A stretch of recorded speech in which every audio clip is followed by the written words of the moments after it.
ಧ್ಯಾನ ಅನ್ನೋದು ಯಾವ ಭೂಮಿಕೆ ಅಂದರೆ ಆ ಭೂಮಿಕೆಯಲ್ಲಿ ಯಾವ ಭೂಮಿಯಲ್ಲಾದ್ರೂ ಬೆಳೆಯುವಂಥ ವಸ್ತು ಅಲ್ಲ, ವಿಷಯ ಅಲ್ಲ, ವಿಚಾರ ಅಲ್ಲ. ಧ್ಯಾನಕ್ಕೆ ಒಂದು ವಿಭಿನ್ನವಾದ ವಿಶೇಷವಾದ ಒಂದು ಭೂಮಿಕೆ ಬೇಕು, ಒಂದು ಮನೋಧರ್ಮ ಬೇಕು, ಒಂದು ಬ್ಯಾಕ್ಗ್ರೌಂಡ್ ಬೇಕು, ಒಂದು ಬುನಾದಿ ಬೇಕು, ಒಂದು ಕ್ವಾಲಿಟಿ ಬೇಕು, ಒಂದು ಪ್ರಿಪ್ರೇಷನ್ ಬೇಕು. ಧ್ಯಾನ ಆಗಬೇಕಾದ್ರೆ ಎಲ್ಲಿ ಅಂದರೆ ಅಲ್ಲಾಗಲ್ಲ. ಅದು ನಾವು ರೆಡಿ ಇರಬೇಕು. ಧ್ಯಾನಕ್ಕೆ ನಾವು ಅಯೋಗ್ಯರಾಗಿದ್ದಾಗ ಅದಾಗತ್ತೆ. ಧ್ಯಾನ ಎಫರ್ಟ್ಲೆಸ್ ರಿಲ್ಯಾಕ್ಸೇಷನ್, ಅದು ಶ್ರಮವಿಲ್ಲದ ನಿಧಾನ, ಶ್ರಮವಿಲ್ಲದ ಸಾವಧಾನ, ಶ್ರಮವಿಲ್ಲದ ಸಮಾಧಾನ, ಶ್ರಮವಿಲ್ಲದ ಸಮಾಧಿ. ಧ್ಯಾನ ಈ ವಿಧಾನ. ಅದರಿಂದ ಶ್ರಮ ಬೇಕಿಲ್ಲ. ಇದನ್ನು ರೂಢಿ ಮಾಡ್ಕೊಳ್ಳೋಕ್ಕಾಗಲ್ಲ. ಪ್ರಾಕ್ಟೀಸ್ ಮಾಡ್ಕೊಳ್ತೀನಿ ಅಂದರೆ ಇದಾಗೋದಿಲ್ಲ. ರೂಢಿ ಮಾಡಿಕೊಂಡ್ರೆ ಆರ್ಟಿಫಿಷಿಯಲ್. ರೂಢಿ ಮಾಡಿಕೊಂಡು ಸಮಾಧಾನವಾಗಿರೋರನ್ನ ನೋಡಿದ್ದೀನಿ, ಒಳಗಡೆ ಎಲ್ಲ ಕುದಿತಾ ಇರುತ್ತೆ. ಯಾವುದು ಸಹಜವಾಗಿರುತ್ತೆ ಅದು ಮಾತ್ರ ನ್ಯಾಚುರಲ್ ಆಗಿರುತ್ತೆ, ಅದು ಮಾತ್ರ ಸತ್ಯ. ಟ್ರೂತ್ ಯಾವುದು? ಸಹಜವಾಗಿ ಬರೋದೆಲ್ಲ ಸತ್ಯ. ಪ್ರತಿ ಕ್ಷಣವೂ ಕೂಡ ನಾವು ಜೀವಿಸಬೇಕು. ಪ್ರತಿ ಕ್ಷಣನೂ ಅದಕ್ಕೇನು ಮಾಡಬೇಕು? ಒಂದು ಸ್ವಲ್ಪ ಹೊತ್ತು ಪ್ರತಿದಿನ ಒಂದು 15 ನಿಮಿಷ 20 ನಿಮಿಷ ಆದ್ರೂ ಇದನ್ನು ನಾವು ಕೂತ್ಕೊಂಡು ಡೆಲಿಬರೇಟಾಗಿ ಡೆಲಿಜೆಂಟಾಗಿ ಮಾಡಬೇಕು. ಏನು, ನಾನು ಯಾರೂ ಅಲ್ಲ, ಈಗ ನಾನು ಏನೂ ಮಾಡಬೇಕಾಗಿಲ್ಲ, ನನಗೇನೂ ಬೇಕಿಲ್ಲ, ನಾನೇನೂ ಮಾಡೋದಿಲ್ಲ, ಐ ಆಮ್ ನೋ ಬಡಿ, I am not doing anything, just being with your self. ಇವಾಗ ನಾನು ಸುಮ್ಮನೆ ಇರ್ತೀನಿ ಅಂತ, ಇದು ನಿಮ್ಮ ಕಡೆಯಿಂದ ಆಗಬೇಕಾಗಿರೋದು. ಇದಾಗದೆ ಏನೂ ಸಾಧ್ಯ ಇಲ್ಲ. ಹೀಗಾದಾಗ ನಾನೇನು ಮಾಡಬೇಕಾಗಿಲ್ಲ ಅಂದಾಗ ಪ್ರತಿಯೊಂದು ಕ್ಷಣ ಮುಖ್ಯ ಆಗುತ್ತೆ. ನಾವು ಆ ಕ್ಷಣವನ್ನು ನೋಡ್ತೀವಿ, ಆ ಕ್ಷಣವನ್ನು ಆಸ್ವಾದಿಸ್ತೀವಿ, ಪ್ರತಿಯೊಂದು ಕ್ಷಣವನ್ನು ಹೀರಬೇಕು. ವಾಸ್ತವದ ಇರುವಿಕೆಯನ್ನು ಗ್ರಹಿಸಬೇಕು. ಆಗ ನಮಗೆ ಗೊತ್ತಾಗುತ್ತೆ ನಾನು ಏನೂ ಮಾಡಬೇಕಾಗಿಲ್ಲ ಅಂತ.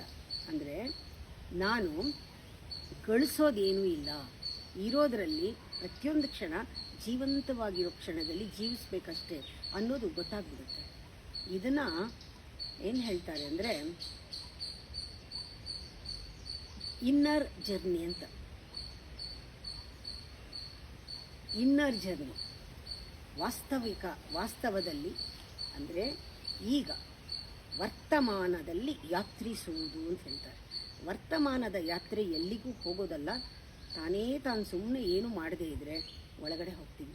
ಈ ವರ್ತಮಾನದ ಯಾತ್ರೆಯಲ್ಲಿ ಅಂಗೈಯಲ್ಲೇ ಶಾಶ್ವತತೆ ಅಂತಾರೆ.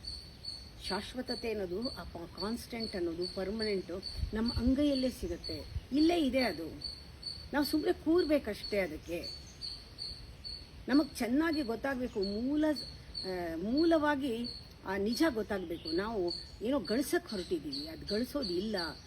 ಆದರ್ಶಗಳು ಯಾವುದೂ ಬೇಕಿಲ್ಲ, ಇರೋದೇ ಆದರ್ಶ. ಈಗ ಆನಂದವಾಗಿ ಇರೋದೇ ಆದರ್ಶ ಅಂತ. ಇದಕ್ಕೊಂದು ಉದಾಹರಣೆ ಕೊಡ್ತೀನಿ. ಇದು ಪ್ರಾರಂಭದಲ್ಲಿ ಕಷ್ಟ ಆಗುತ್ತೆ, ಇಲ್ಲ ಅಂತ ಹೇಳಲ್ಲ. 40 ವರ್ಷ ಆದಮೇಲೆ ಕಣ್ಣು ಕಾಣಲ್ಲ, ಸ್ವಲ್ಪ ಮಬ್ಬಾಗತ್ತೆ. ಕಣ್ಣು ಕಾಣಲ್ಲ ಅಂದರೆ ಚಾಲೀಸ್ ಅಂತೀವಿ, ಸ್ಪಷ್ಟವಾಗಿ ಕಾಣಲ್ಲ. ಬರ್ತಾ ಬರ್ತಾ ಬರ್ತಾ ಬರ್ತಾ ಅದು ಒಂದು ಅಭ್ಯಾಸ ಆಗೋಗುತ್ತೆ. ಕಣ್ಣು ಅರ್ಧ ಇಟ್ಕೊಂಡು ನೋಡೋದು ಅದು ಅಭ್ಯಾಸ ಆಗೋಗುತ್ತೆ, ಸಹಜ ಅನಿಸ್ಬಿಡುತ್ತೆ. ಎಲ್ಲರೂ ಹಾಗೆ ನೋಡ್ತಾ ಇದ್ದಾರೆ. 40 ವರ್ಷ 50 ವರ್ಷ ನಮ್ಮ ಜೊತೆಲಿರೋರೆಲ್ಲ ಹಾಗೆ ನೋಡ್ತಾ ಇದ್ದಾರೆ. ಎಲ್ರಿಗೂ ಮಬ್ಬಿದೆ, ಕಣ್ಣು ಕಾಣಲ್ಲ. ಇದು ಒಂದು ತಮಾಷೆ ಆಗೋಗುತ್ತೆ.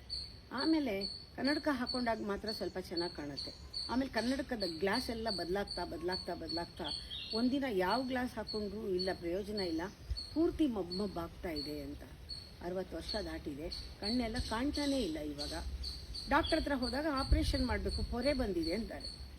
ಪೊರೆನಲ್ಲೇ ಇದ್ವಿ ಒಂದು 20 ವರ್ಷ 25 ವರ್ಷ, 20 ವರ್ಷನೇ ತಳ್ಳಿಬಿಡ್ತೀವಿ ಪೊರೆನ. 40ರಿಂದ 60ವರೆಗೂ ಹಾಗೆ ಅಭ್ಯಾಸ ಆಗೋಗಿರುತ್ತೆ. ಆ ಪೊರೆ ತೆಗಿಬೇಕು ಅಂತ ಹೇಳಿದಾಗ ಆಪ್ರೇಷನ್ ಆಯಿತು. ತಕ್ಷಣ ಏನಾಗುತ್ತೆ? ಅದೇ ಆಗೋದು. ಮನಸ್ಸಿನಿಂದ ಅಮನಸ್ಸಾದಾಗ, when you go beyond mind, the same thing happens. ಗಲಿಬಿಲಿ ಆಗುತ್ತೆ ಆ ಬೆಳಕು ನೋಡಿ. ಆ ಸ್ಪಷ್ಟತೆ ನೋಡಿ, ಅಯ್ಯೋ ಇಷ್ಟು ಈ ಥರ ನೋಡ್ತಿದ್ನ ನಾನು, ಎಲ್ಲರೂ ಹೀಗಿದ್ದಾರ, ನಾನು ಹೇಗೋ ಕಾಣ್ತಾ ಇದ್ನಲ್ಲ, ನಾನು ಹೀಗಿದ್ದೀನ. ಸ್ವಲ್ಪ ದಿನ ಮಾತ್ರ ಅಡ್ಜಸ್ಟ್ ಆಗೋದಕ್ಕೆ ನಮಗೆ ಗಲಿಬಿಲಿ ಆಗುತ್ತೆ. ಆ ಬೆಳಕೆ ನಮ್ಮನ್ನು ಗಲಿಬಿಲಿ ಮಾಡುತ್ತೆ. ಆ ಕಣ್ಣು ಸ್ಪಷ್ಟತೆ ಬಂದಮೇಲೆ ನಾನು ಎಷ್ಟು ಮಬ್ಬಲ್ಲಿ ನೋಡ್ತಾ ಇದ್ದೆ, ಅರ್ಧಂಬರ್ಧ ನೋಡ್ತಾ ಇದ್ದೆ, ಸರಿಯಾಗಿ ನೋಡ್ತಾ ಇರಲಿಲ್ಲ, ಕ್ಲಾರಿಟಿ ಇರಲಿಲ್ಲ. ಆವಾಗ ಆ ಕ್ಲಾರಿಟಿ ಬರೋಕ್ಕೆ ಶುರು ಆದಾಗ ಅಡ್ಜಸ್ಟ್ ಆಗೋಕ್ಕೆ ಸ್ವಲ್ಪ ದಿನ ಹೇಗೆ ತಗೊಳುತ್ತೋ ಹಾಗೇನೇನೆ ಒಂದು 20-30 ವರ್ಷ ಒಬ್ಬನ ಜೈಲಿನಲ್ಲಿ ಹಾಕ್ಬಿಟ್ಟಿದ್ರು. 30 ವರ್ಷ ಜೈಲಲ್ಲಿದ್ದ ಬೇಡಿ ಯಾವಾಗಲೂ. ಅವನು ಇದ್ದಕ್ಕಿದ್ದಂಗೆ ಅವನು ತುಂಬ ಒಳ್ಳೆ ಮನುಷ್ಯ ಅಂತ ಗೊತ್ತಾಗಿ ಅವನ ಆ್ಯಟಿಟ್ಯೂಡ್ ಬದಲಾಗಿರೋದೆಲ್ಲ, ಅವನನ್ನು ಇದ್ದಕ್ಕಿದ್ದಂಗೆ ಒಂದು ಮೆಸೇಜ್ ಬಂತು, ಇವತ್ತು ನಿನ್ನನ್ನು ರಿಲೀಸ್ ಮಾಡ್ತಾ ಇದ್ದೀವಿ, ಬಿಡುಗಡೆ ಹೋಗಬೇಕು ಅಂತ. ಅವನಿಗೆ ಅದು ತಗೊಳಕ್ಕೆ ಆಗಲಿಲ್ಲ, ಅಭ್ಯಾಸ ಆಗೋಯ್ತು, ಅದೇನೇ ಅಭ್ಯಾಸ ಆಗೋಯ್ತು, ಮನಸ್ಸು ಹಾಗೇನೇನೆ. ಅವನು ಹೋಗಲೇಬೇಕಾದಾಗ ಬಂದಾಗ ಹೇಳ್ತಾನೆ, ನನಗೆ ಈ ಬೇಡಿ ಹಾಕ್ಕೊಂಡು ಅಭ್ಯಾಸ ಆಗಿದೆ, ಮಲ್ಕೊಂಡು ಕೂತ್ಕೊಂಡು ಊಟ ಮಾಡುವಾಗ ಯಾವಾಗಲೂ ಬೇಡಿ, ದಯವಿಟ್ಟು ಈ ಬೇಡಿ ಇಲ್ಲದೆ ಜೀವನ ಮಾಡೋಕ್ಕಾಗಲ್ಲ ನನಗೆ, ಇದನ್ನು ತೊಗೊಂಡು ಹೋಗ್ಲಾ ಮನೆಗೆ ಅಂತ ಕೇಳ್ತಾನಂತೆ. ಹಾಗಾಯಿತು. ಕುರುಡನಿಗೆ ತಕ್ಷಣ ಒಂದು ಬೆಳಕು ಕಾಣಿಸ್ಬಿಟ್ರೆ ಆ ಪ್ರಕಾಶನ ಗಲಿಬಿಲಿ ಆಗುತ್ತೆ. ಹಾಗೆ ನಮಗೆ ಮೆಡಿಟೇಷನ್ನಲ್ಲಿ ಆ ಸಾವಧಾನ ಸಮಾಧಾನ ಸಮಾಧಿ ಸ್ಥಿತಿಗೆ ಹೋಗ್ತಾ ಹೋಗ್ತಾ ಮನಸ್ಸನ್ನು ಮೀರಿ ಹೋದಾಗ, ಅತೀತಕ್ಕೆ ಹೋದಾಗ, ಖಾಲಿ ಆಗಿಬಿಟ್ಟಾಗ, ಏನೋ ಒಂದು ಬೆತ್ತಲೆ, ಏನೂ ಇಲ್ಲ, ಖಾಲಿ, ಆ ಫೀಲಿಂಗ್ ಬರುತ್ತೆ, ವಾಯ್ಡ್ ಫೀಲಿಂಗ್ಸ್ ಇಮ್ಮಿಡಿಯೇಟ್ ಆಗಿ ಆ ಬೆಳಕು ಕಾಣಿಸುತ್ತೆ. ಅದು ತಯಾರಿಲ್ಲ. ಇದುವರೆಗೂ ಪಾಸಿಂಗ್ ದ ಬಕ್ ಮಾಡಿ ಮಾಡಿ ಮಾಡಿ ಆಗಿದ್ದೆಲ್ಲ ನಾನು ಆಗದೆ ಇರೋದೆಲ್ಲ ಬೇರೆಯವರು ಅಂತ ಮಾಡಿ ಮಾಡಿ ಮಾಡಿ ಎಷ್ಟು ಅಭ್ಯಾಸ ಆಗಿರುತ್ತೆ ಅಂದರೆ ತುಂಬ ಕಷ್ಟ ಒಪ್ಕೊಳ್ಳೋದು. ಹೌದು, ನನ್ನ ಖಿನ್ನತೆಗೆ, ನನ್ನ ದೋಷಕ್ಕೆ, ನನ್ನ ಬೇಸರಿಗೆ ನಾನೇ ಜವಾಬ್ದಾರಿ ಅಂತ ನಾನು ಒಪ್ಕೊಳ್ಳೋದು ಬಹಳ ಕಷ್ಟ ಆಗುತ್ತೆ. ಬೇರೆಯವ್ರ ಮೇಲೆ ಹಾಕಿ ಹಾಕಿ ಅಭ್ಯಾಸ ಆಗಿರುತ್ತೆ. ಇದನ್ನು ಆಂದೋಲನ ಅಂತ ಹೇಳಿದ್ರು. ಸ್ಪಿರಿಚುವಲ್ ರೆವಲ್ಯೂಷನ್ ಎಲ್ಲೂ ಹೊರಗಡೆ ಬಾವುಟ ಇಟ್ಕೊಂಡು ಓಡಾಡೋದಲ್ಲ, ನಮ್ಮಲ್ಲಿ ಆಗುವ ದೊಡ್ಡ ಪರಿವರ್ತನೆ. ಈ ಒಂದು ಆಂದೋಲನ ಘಟಿಸಬೇಕು, ಅದು ಆಗಬೇಕು, ನಮ್ಮಲ್ಲಿ ಅವತರಿಸಬೇಕು, ಅದು ಒಳಗಿಂದ ಬರಬೇಕು. ನಮ್ಮ ಭಾರತ ದೇಶ ಬಹಳ ಪ್ರಾಚೀನ. ನಮ್ಮ ಭಾರತ ದೇಶದಲ್ಲಿ ಬುದ್ಧನಿಗೆ ಘಟಿಸಿತು, ಶಂಕರಾಚಾರ್ಯರಿಗೆ ಘಟಿಸಿತು, ರಾಮಕೃಷ್ಣ ಪರಮಹಂಸರಿಗೆ ಘಟಿಸಿತು.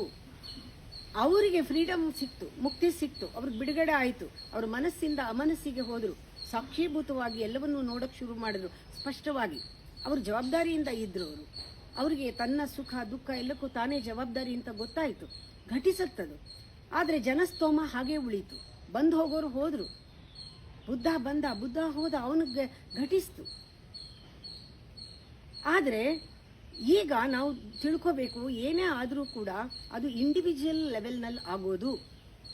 ಯಾವುದೇ ಎಸ್ಪೆಷಲಿ ಬೇರೆ ಆಂದೋಲನ ಬಿಡಿ, ಬೇರೆ ಕ್ರಾಂತಿಗಳು ಬಿಡಿ, ಈ ಕ್ರಾಂತಿ, ಈ ಆಂದೋಲನ, ಈ ಪರಿವರ್ತನೆ, ಈ ರೆವಲ್ಯೂಷನ್ ಇಂಡಿವಿಜುವಲ್ ಲೆವೆಲ್ನಲ್ಲಿ ನಮಗೆ ಬೇಕಾದರೆ ಮಾತ್ರ ಆಗುತ್ತೆ, ಇದ್ರೆ ಆಗೋದಿಲ್ಲ. ನಾವು ಅಲರ್ಟ್ ಆಗಿ ಅವೇರ್ನೆಸ್ ಇದ್ರೆ ಮಾತ್ರ ಆಗುತ್ತೆ. ಅದು ಘಟಿಸಬೇಕು ನಮ್ಮಲ್ಲಿ. ಆ ಪರಿವರ್ತನೆ ನಮ್ಮಲ್ಲಿ ಒಳಗಿಂದನೇ ಆಗಬೇಕು. ನಮಗೆ ಗೊತ್ತಾಗಬೇಕು, ನಮಗಿದು ಬೇಡ, ಸಾಕು ಅಂತ. ಯಾವಾಗ ನಮ್ಗೆ ಅನ್ಸುತ್ತೆ ಆ ಥರ ಹಾಕಿ ಹಾಕಿ ಹಾಕಿ ಬೇರೆಯವ್ರ ಮೇಲೆ ಭಾರ ಹಾಕಿ ಹಾಕಿ ಹೊರೆ ಹಾಕಿ, passing the buck is nothing but depending on others. You are not responsible. ಆಗ ಹಾಕಿ ಹಾಕಿ ನಮಗೆ ನಮ್ಮ ತಲೆನ ಬೇರೆಯವ್ರ ಮೇಲೆ ಒರಗಿಸಿ ಅಭ್ಯಾಸ ಹೋಗಿರುತ್ತೆ. ನಮ್ಗೆ ಯಾವಾಗ ಇದು ರಿಯಲೈಸ್ ಆಗುತ್ತೆ, ನಮ್ಮ ಶೋಲ್ಡರ್, ನಮ್ಮ ಭುಜದ ಮೇಲೆ ನಮ್ಮ ತಲೆ ಕೂತ್ಕೊಂಡಾಗ ಆ ಸಮತ್ವ, ಸಮತೋಲನ, ಸಮಾಧಿ, ಆ ಸಮಯೋಗ ಏನು ಅಂತ ಗೊತ್ತಾಗುತ್ತೆ, ಸಂಯಮ ಗೊತ್ತಾಗುತ್ತೆ. ಆಗ ಎದೆ ಭಾರ ಕಮ್ಮಿ ಆಗೋದು. ಬೇರೆಯವ್ರ ಮೇಲೆ ಭಾರ ಹಾಕಿದ್ರೆ ಎದೆ ಭಾರ ಜಾಸ್ತಿ ಆಗುತ್ತೆ. ನಮಗೆ ನಾವು ಜವಾಬ್ದಾರಿ ತಗೊಂಡಾಗ ಆ ತಲೆ ನೆಟ್ಟಗಿದ್ರೆ, ಸಮತ್ವದಲ್ಲಿದ್ದರೆ, ಆಗ ಎದೆ ಭಾರ ತಾನೇ ಕಮ್ಮಿ ಆಗುತ್ತೆ. ಪ್ರತಿ ದಿವಸ ನಾವು ಎದ್ದಾಗ ನಾವು ಅಂದ್ಕೊಳ್ಬೋದು, ಇವತ್ತು ಅಕಸ್ಮಾತ್ ಖಿನ್ನತೆನೋ ದುಃಖನೋ ಬೇಸರನೋ ಆದರೆ ಇದಕ್ಕೆ ಆಯ್ಕೆ ನಂದೇ ಆಯ್ಕೆ, ಇದಕ್ಕೆ ಯಾರೂ ಜವಾಬ್ದಾರರಲ್ಲ. ಇದು ನಿಜವಾಗ್ಲೂ ಬಂದ್ಬಿಟ್ಟಾಗ ನಮಗೆ ಎಲ್ಲ ಆದರ್ಶಗಳು ಕೂಡ ಬರೀ ಎಲ್ಲ ಟೊಳ್ಳು, ಅದರಲ್ಲಿ ಏನಿಲ್ಲ. ನೋಡಿ, ಇವತ್ತು ಈಗ ಇಲ್ಲಿ ಈ ಕ್ಷಣ ನಾವು ನೋಡದೇ ಇದ್ದರೆ, ನಾವು ಗ್ರಹಗಳ ಗತಿಗಳನ್ನ ಜಾತಕ ಹಿಡ್ಕೊಂಡು, ಆಕಾಶ ನೋಡಿಕೊಂಡು, ನಾಳೆ ನನ್ನ ಭವಿಷ್ಯ ಏನು, ನಾಳೆ ಏನು ನೋಡ್ತಾ ಈ ಹಳ್ಳದಲ್ಲಿ ಇವತ್ತು ಬಿದ್ದರೆ ಏನು ಪ್ರಯೋಜನ ಇದೆ? ದೂರದ ಬೆಟ್ಟ ಯೋಚನೆ ಮಾಡಿಕೊಂಡು ಎಲ್ಲೋ ಹೋಗ್ತೀನಿ ನಾಳೆ ಅನ್ನೋ ಭವಿಷ್ಯ ಬಿಟ್ಟು ವರ್ತಮಾನದಲ್ಲಿ ನಾವು ಯಾತ್ರಿಸಬೇಕು. ವರ್ತಮಾನದಲ್ಲಿ ಯಾತ್ರಿಸಿದಾಗ ಸತ್ಯ ಅನ್ನೋದು, ಅಸ್ತಿತ್ವ ಅನ್ನೋದು, ಆ ಒಂದು ಪರ್ಮನೆಂಟ್ ಏನಿದೆ ನಮ್ಮಲ್ಲಿ, ಶಾಶ್ವತವಾದದ್ದು ಏನಿದೆ, ದೇಹ ಹೋದರೂ ಉಳ್ಕೊಳ್ಳೋದು ನಮ್ಮ ಅಂಗೈಯಲ್ಲೇ ಕಾಣಿಸೋಕ್ಕೆ ಶುರು ಆಗುತ್ತೆ. ಇದೆಲ್ಲರಿಗೂ ಆಗಬೇಕು. ಇದಕ್ಕೆ ಯೋಗ ಅಂತ ಹೇಳೋದು. ಈ ಯೋಗಕ್ಕೆ ಮನುಷ್ಯನಿಗೆ ಸಂಪೂರ್ಣವಾಗಿ ಒಂದು ಎಲಿಜಿಬಿಲಿಟಿ ಇದೆ. ಅದೇ ಮನುಷ್ಯನ ಜನ್ಮ. ಮನುಷ್ಯ ಈಸ್ ಎಲಿಜಿಬಲ್ ಫಾರ್ ದಿಸ್. ಇದಕ್ಕೆ is entitled to enjoy this freedom. ಯಾವಾಗ ನಮಗೆ ಬೇಕು ಈ ಫ್ರೀಡಮ್ ಒಳಗಡೆಯಿಂದ ನಾನೇ ಕಂಡ್ಕೋಬೇಕು ಅಂತ ಬಂದರೆ ಖಂಡಿತವಾಗ್ಲೂ ಸಿಗುತ್ತೆ.